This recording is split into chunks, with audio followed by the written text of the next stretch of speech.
देखिए 2024 के लोकसभा चुनाव में मुकेश सहनी किसके साथ जा रहे हैं, किसके साथ मिलकर चुनाव लड़ेंगे और किसकी नैया को मुकेश सहनी पार लगाएंगे, सबसे बड़ा खुलासा हम आज करने जा रहे हैं। देखिए अभी तक मुकेश सहनी कहीं भी कुछ भी क्लियर नहीं किए हैं कि किसके साथ जाएंगे, लेकिन हम आपको बता रहे हैं कि मुकेश सहनी किसके साथ आगामी 2024 के लोकसभा चुनाव में मिलकर किसके साथ चुनावी मैदान में ताल ठोकेंगे।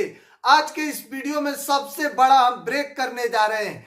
देखिए वीआईपी सुप्रीमो मुकेश सहनी जिसके साथ जाएंगे उसी की सरकार बननी लगभग तय है। इसलिए हम कह रहे हैं क्योंकि आप सोचिए बिहार में अगर यादव के बाद सबसे ज्यादा कोई किसी का संख्या है तो सहनी है, यानी कि निषाद का लगभग 10% से अधिक आबादी निषाद की है।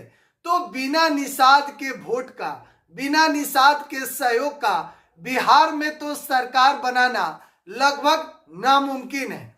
लेकिन देखिए मुकेश सहनी किसके साथ जा रहे हैं, किसका सहयोग करेंगे मुकेश सहनी, अभी तक सहनी खामोश है। इसके पीछे की वजह है, देखिए मुकेश सहनी साफ तौर पर कह चुके हैं कि 2024 के लोकसभा चुनाव में हम उसी का साथ देंगे जो हमारे निषाद समाज की बात करेगा, जो हमारे लिए आरक्षण की बात करेगा, जो निषाद समाज के आरक्षण की बात करेगा, उसी के साथ हम जाएंगे। और आपको मालूम है कि किस तरीके से मुकेश सहनी के चारों विधायक को बीजेपी ने तोड़ लिया था। तो कहीं ना कहीं मुकेश सहनी इस बात से भी नाराजगी है। और एनडीए में जहां बीजेपी है, अब नीतीश कुमार भी एनडीए में शामिल हो गए।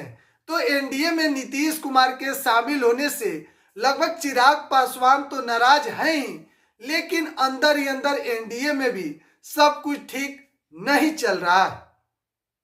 अब मुकेश सहनी, दूसरा है महागठबंधन जिसमें तेजस्वी प्रसाद यादव की पार्टी है, कांग्रेस है, सीपीआई है, कई और दल है।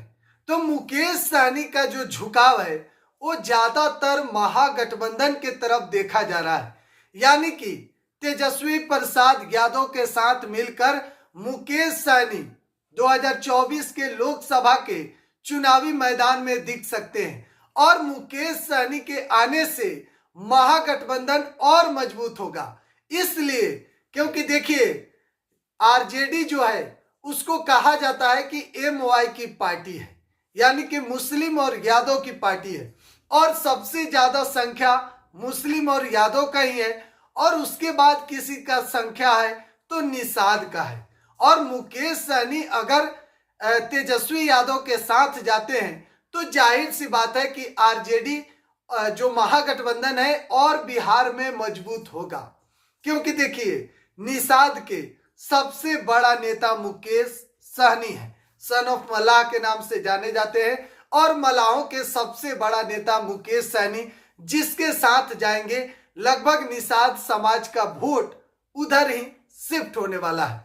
बहरहाल 2024 के लोकसभा चुनाव अब बिल्कुल नजदीक है, चंद महीने अब लोकसभा के चुनाव में रह गए हैं। सभी पार्टी तैयारी में भी जुट चुकी है, और इधर सीट शेयरिंग को भी लेकर अब सवाल उठ रहे हैं कि एनडीए में सीट शेयरिंग का फॉर्मूला तय हो गया है और महागठबंधन में भी सीट शेयरिंग का फॉर्मूला लगभग तय है।